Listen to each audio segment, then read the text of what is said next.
culpa é um fardo muito pesado para carregar. E não há necessidade de carregar esse fardo.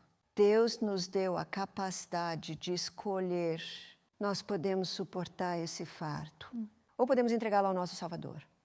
Lembre-se de 1 Pedro 5, versículo 7. Lance todas as suas preocupações sobre Ele, pois Ele cuida de você.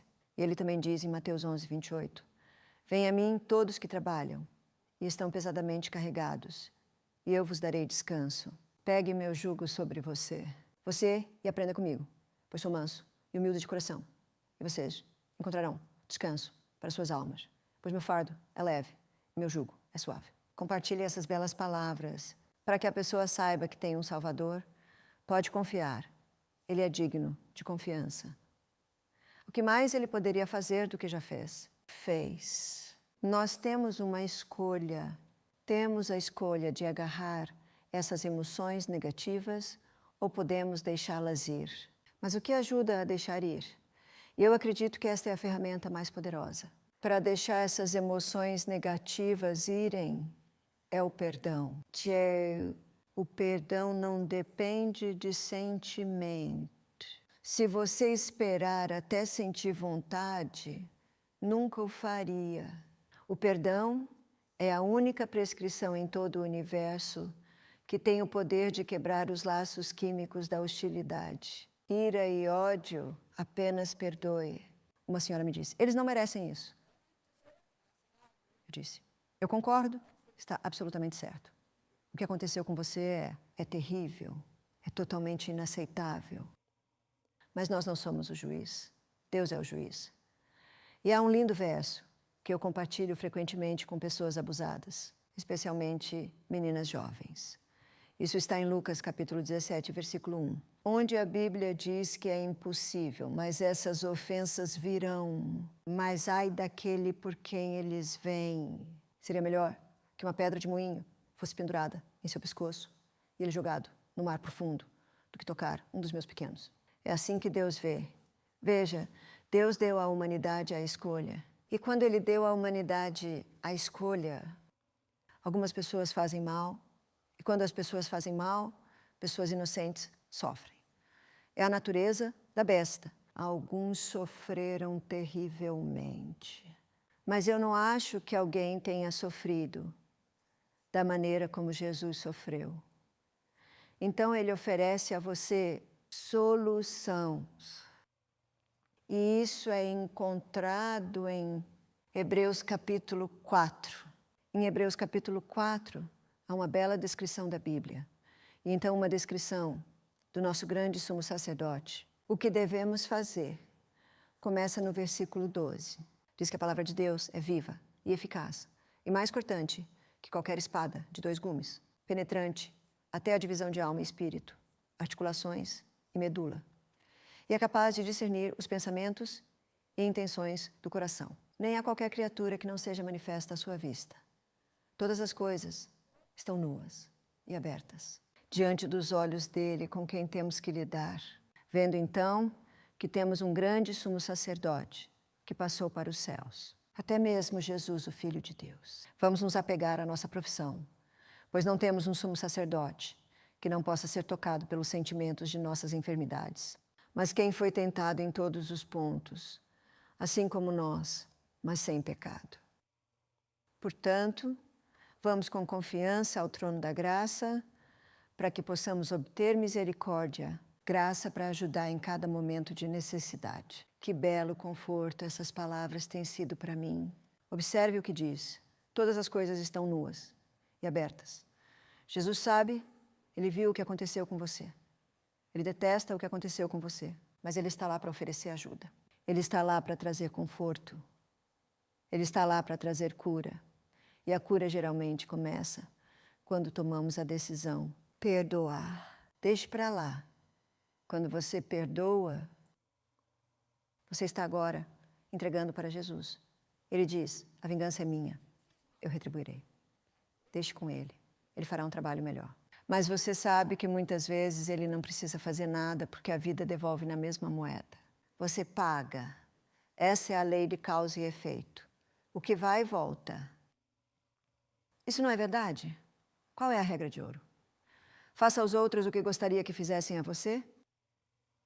Porque quando você faz aos outros o que gostaria que fizessem a você, está, na verdade, estabelecendo as condições de como gostaria de ser tratado. Então, se alguém te machucou e você machucou de volta, você realmente acabou de estabelecer as condições que é hora de eles te machucarem novamente. Deixe para lá. Jesus é o juiz, deixe ele lidar com isso. A Bíblia fala sobre um dia de julgamento, onde todos terão que responder pelo que fizeram na vida. Mas e eu e algumas das coisas que fiz? A Bíblia diz que se confessarmos nossos pecados, Ele é justo e fiel para perdoar e nos purificar de tudo. Iniquidade. Ele limpa a lousa quando confessamos e pedimos ajuda a Ele. Não é lindo? Muito melhor fazer isso agora. E então você não precisa se apresentar ao juiz, porque já foi resolvido. Perdão. O perdão deixa ir. Perdão é reconhecer que estava errado. Não foi minha culpa. Mas entregando ao juiz. Mas eu acho que você verá na história do planeta Terra, aqueles que viveram pela espada, morreram pela espada, a vida devolveu na mesma moeda que eles pagaram. Cuidado com o que você está dando, porque sempre volta. Vi um pequeno slogan na traseira de um carro um dia. Dizia: pais sejam legais com seus filhos. Eles vão escolher seu asilo. Absolutamente. Apenas perdoe. Algo acontece quando você perdoa. E isso nos leva à terceira lei da mente. Suas palavras afetam seus sentimentos. Então não espere até que você sinta vontade, porque você provavelmente nunca fará isso. Apenas faça. Porque então você se sentirá assim. Eu não posso prometer que você irá se sentir assim imediatamente. Mas eu vi isso com muitas pessoas. Eu vi de novo e de novo, a dor é relatada todos os dias. Todos os dias, todos os dias. Eu fui abusado quando criança. E claro, isso nunca é certo. Eu fui repreendido quando criança. Mas não digo mais isso, porque suas palavras afetam seus sentimentos. Mantém fresco, mantém fresco. Deixe ir. Como você deixa ir? Perdoando. Um homem, ele lutou tanto. A mãe dele havia sido baleada na rua pelos alemães na guerra. Ele carregou essa imagem consigo por 20 anos. Isso apenas o derrubou. O terapeuta dele disse a ele: quero que você considere isto. O soldado alemão que foi dito atirar na sua mãe, se ele tivesse se dissipado, ele seria baleado. Ou pior, toda a sua família teria sido baleada. Você consegue considerar isso? Foi um regime terrível. Foi cruel. Quando ele considerou isso, ele pôde perdoar. E se você não consegue perdoar, tente. Diga, Pai no céu, minha capacidade de perdoar aquela pessoa. Uma senhora disse que foi isso que ela fez. Depois de uma semana, ela conseguiu dizer o nome deles. Uma semana depois, ela descobriu que não tinha mais raiva. Ela descobriu que parou de contar a história. Porque nossas palavras afetam nossos sentimentos. A Caroline Leaf, em seu livro, Quem Desligou Meu Cérebro, ela mostra a ciência por trás disso. Ela diz, quando acalentamos ou nutrimos negatividade, espinhos crescem. Estes são espinhos físicos. Crescer entre os dendritos. Existem suas doenças psicossomáticas. Eles danificam os tecidos. Quando acolhemos ou alimentamos a negatividade, veja, temos uma escolha. Podemos deixar ir ou podemos nos apegar a ela. A Bíblia fala sobre um acusador. É encontrado em Apocalipse, capítulo 12. Analisamos Apocalipse, capítulo 12 ontem. Houve guerra no céu.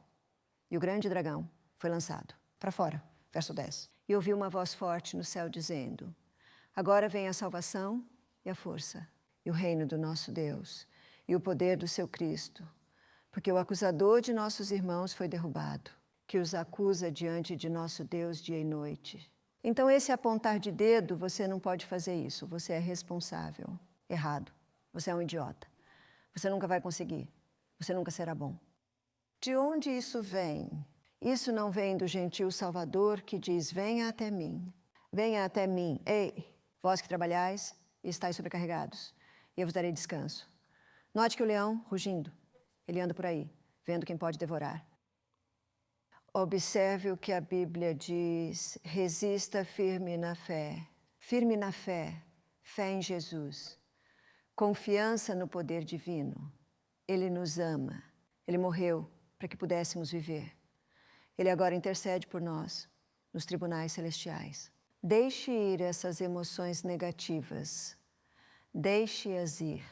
E uma das melhores maneiras é através do perdão. Uma das pessoas mais difíceis de perdoar é a nós mesmos.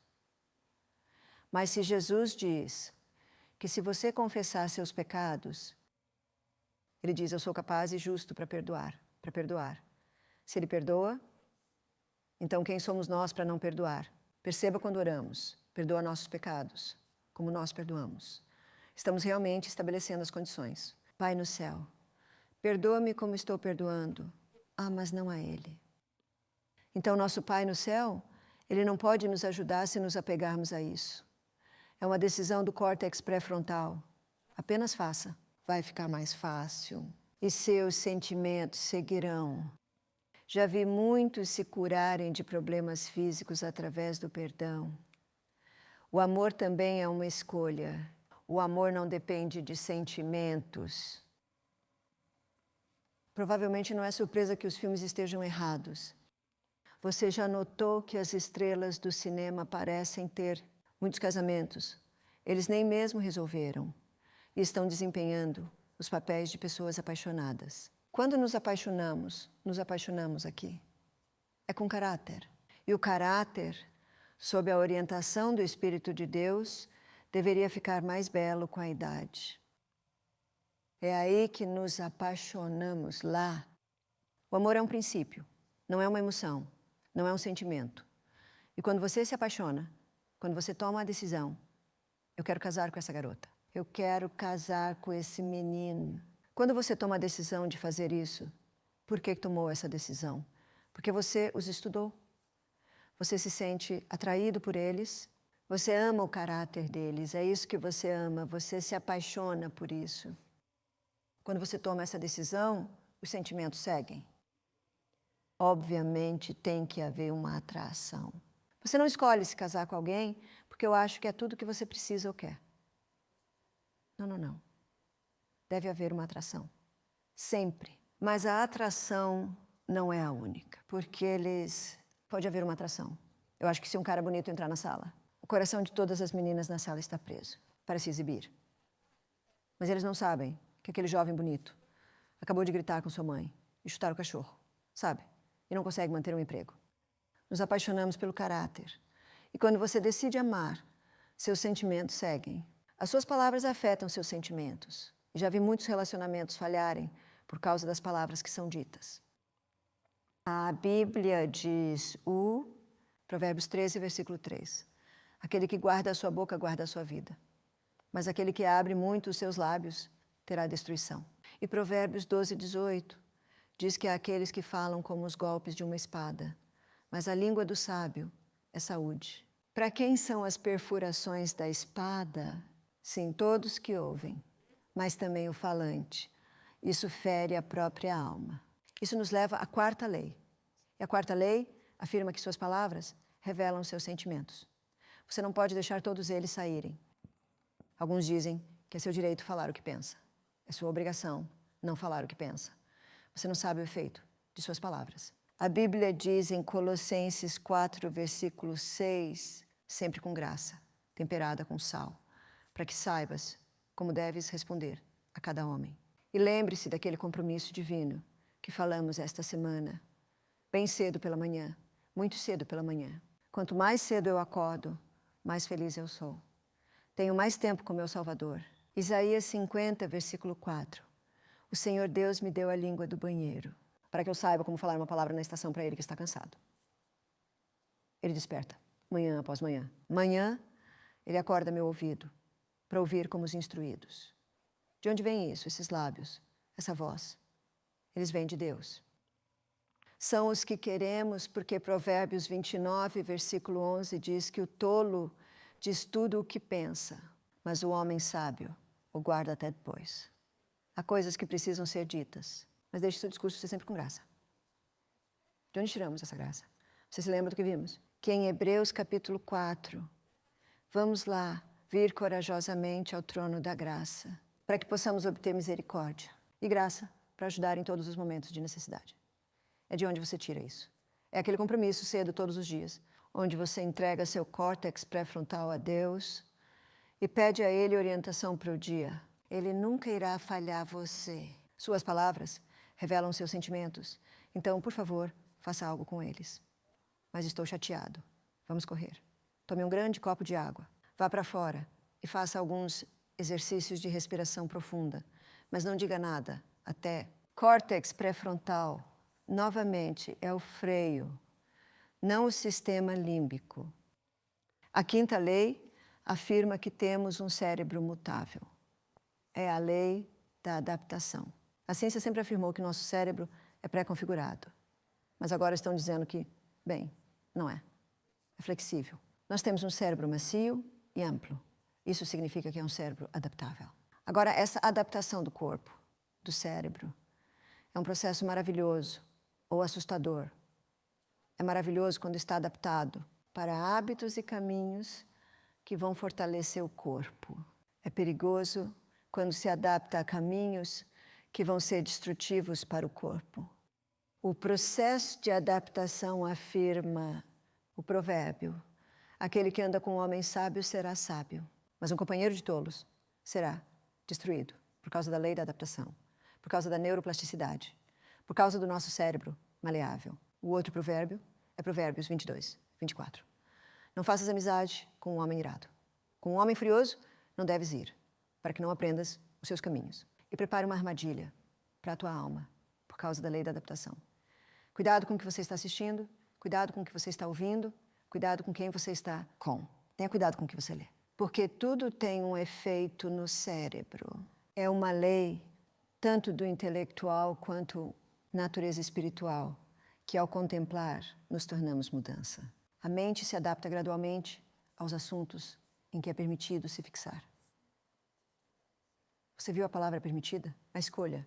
Isso é encontrado em um livro Grande Controvérsia, página 555. A mente se adapta gradualmente aos assuntos sobre os quais é permitido refletir. Ele se assimila ao que está acostumado a amar e reverenciar. Veja, é tudo uma escolha, porque nosso cérebro é mutável, ele pode crescer e pode diminuir. Então, vou te dar um terrível cenário de crescimento e um maravilhoso cenário de crescimento. Assim como o encolhimento, qual é um cenário terrível de crescimento? Se passamos por desgosto, dificuldades, abuso, e nós continuamente relatamos a história, pode crescer. E quem iria querer que isso crescesse em sua mente? Algo mais está crescendo, e são os espinhos entre as dendritas, que têm a capacidade de te machucar. Esse é o terrível cenário em crescimento.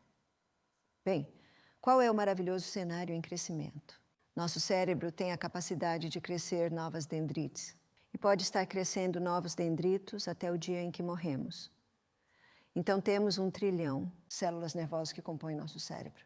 E toda vez que aprendemos algo novo, crescemos outra dendrita e outra dendrita. Dendrito e outro dendrito. Devemos aprender coisas novas todos os dias. Mas as 3 formas mais poderosas de crescer novos dendritos é aprender um instrumento musical. Aprendendo um novo idioma, memorizando a Bíblia. Agora, esses 3 exigem muita disciplina. Para dominar, esses acabou. A repetição é a mãe da retenção. A repetição aprofunda o impressão. E eu li essas 3 sentenças em um pequeno livro chamado Passos para Cristo. E é a página 90. E eu li isso em um avião, em uma viagem de avião. Foi-me dito pouco antes da viagem de avião. Foi uma viagem de avião de 15 horas de distância, da Austrália para a América. E passei meu tempo memorizando isso. Não há nada mais calculado para fortalecer o intelecto. o estudo das Escrituras. Não há outro livro tão potente para elevar os pensamentos e vitalizar as faculdades do que as verdades amplas e nobres da Bíblia. Se a palavra de Deus fosse estudada como deveria ser, os homens teriam uma amplitude de mente, uma nobreza de caráter e uma estabilidade de propósito. Realmente cante hoje. Esse é aquele livro incrível. Agora. Eu conhecia bastante depois de 20 dias, mas tive que chegar aos 60 para concretizar. Mesmo o processo memorizando como aprender uma nova língua, um instrumento musical.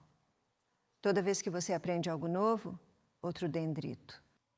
Um neurônio tem a capacidade de desenvolver 70 mil dendritos. Quando ouço isso, sinto como se estivesse vivendo um sonho. Eu estou animado, mas também estou horrorizado com a quantidade de cérebros que passam pela vida, nunca acessando ou desenvolvendo totalmente as capacidades do seu cérebro. Isso me lembra de uma declaração que li em um livro chamado Lição dos Objetos de Cristo. Diz lá que o organismo humano precisa ser cuidadosamente desenvolvido, que através da humanidade, a natureza divina pode ser revelada em toda a sua plenitude. Preservado e desenvolvido cada parte do nosso corpo. Preservado. Cada parte do nosso corpo se desenvolveu. Você está em treinamento? Está mantendo seu corpo em forma? Está desenvolvendo sua mente todos os dias? Aprendendo coisas novas? Outro cenário incrível que está crescendo, e isso foi descoberto em 1998. Um grupo de cientistas descobriu proteína chamada fator neurotrófico derivado do cérebro. Fator neurotrófico derivado do cérebro. Uma proteína que estimula a neurogênese. Neurogênese significa novas células cerebrais. Essa foi uma descoberta revolucionária.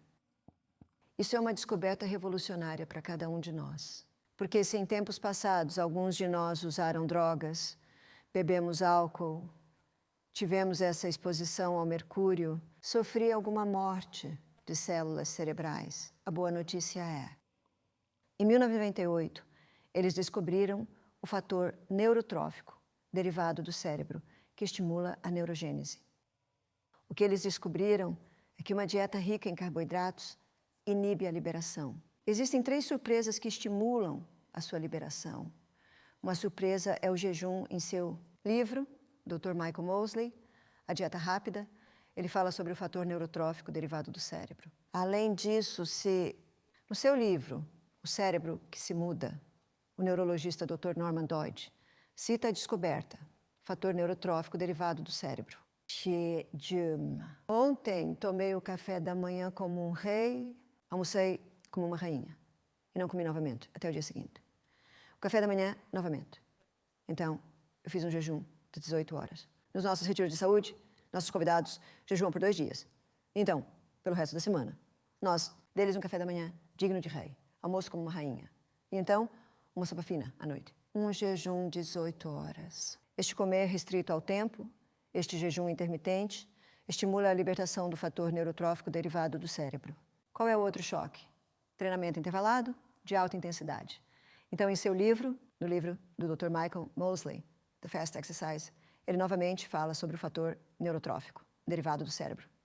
O treinamento intervalado que falamos. Algumas apresentações atrás, quando você está correndo o mais rápido que pode, é um choque para o corpo. O fator neurotrófico derivado do cérebro é liberado. Qual é o terceiro choque? O terceiro choque são os chuveiros quentes e frios. Quando estou em minha casa, na Montanha Nebulosa, corro morro acima e abaixo, todas as manhãs. E então, mergulho no fresco, córrego. Sim, mesmo no meio do inverno. Não fico lá muito tempo no meio do inverno. Você não tem um rangido. Você pode apenas terminar seu banho quente com uma rápida explosão de... São os 3 choques que estimulam a liberação do fator neurotrófico derivado do cérebro. Então, esses são seus maravilhosos cenários de crescimento, em Ezequiel 36 e 36. A Bíblia diz que os pagãos que restam ao redor possam saber que eu, o Senhor Deus, construa os lugares arruinados e plante novamente o que estava desolado. Pois eu, o Senhor Deus, tenho falado. Um belo versículo para mostrar que Deus pode regenerar, reviver partes danificadas do corpo, especialmente o cérebro. Qual é o terrível cenário de encolhimento? Se não usarmos nossas células cerebrais, perdemos. Então devemos estar aprendendo coisas novas todos os dias. Bem, qual é o bom cenário de encolhimento quando perdoamos todos que já nos magoaram na vida? Sempre nos abusaram, nos entenderam mal, transformamos esse passado doloroso em pó. E não há mais mau cheiro para nos levar para lá. E o caminho para aquela memória mesmo não é ótimo? Eu vi isso repetidamente nas pessoas quando elas perdoam seu agressor. Elas param de contar a história. Nós não esquecemos, mas isso não precisa fazer parte do nosso dia a dia, porque nós deixamos isso para lá. Nós o entregamos ao juiz de toda a terra. Nós o entregamos ao nosso Salvador. Ele diz, deixe comigo, lance todas as suas preocupações sobre mim. Eu me importo com você. Isso é o que ele diz em 1 Pedro 5:7. Doutora Carolyn Leaf, ela vai um passo além. Ela diz, quando perdoamos, digamos que perdoamos hoje. Cada um de nós perdoa. E lembre-se, você não precisa se sentir assim. Apenas faça. Você eventualmente se sentirá assim. Pode levar alguns dias, pode levar uma semana. Apenas perdoe. Apenas faça isso. E então vamos dormir. E lembre-se da palestra sobre o sono, 8 horas por noite. Lembre-se especialmente daquelas primeiras partes da noite. Isso é 8, 9, 10, 11, 12, antes da meia-noite. Aquelas primeiras horas, onde o movimento não rápido dos olhos é o mais forte. É quando acontece o sistema de limpeza. Chama-se sistema gliomático.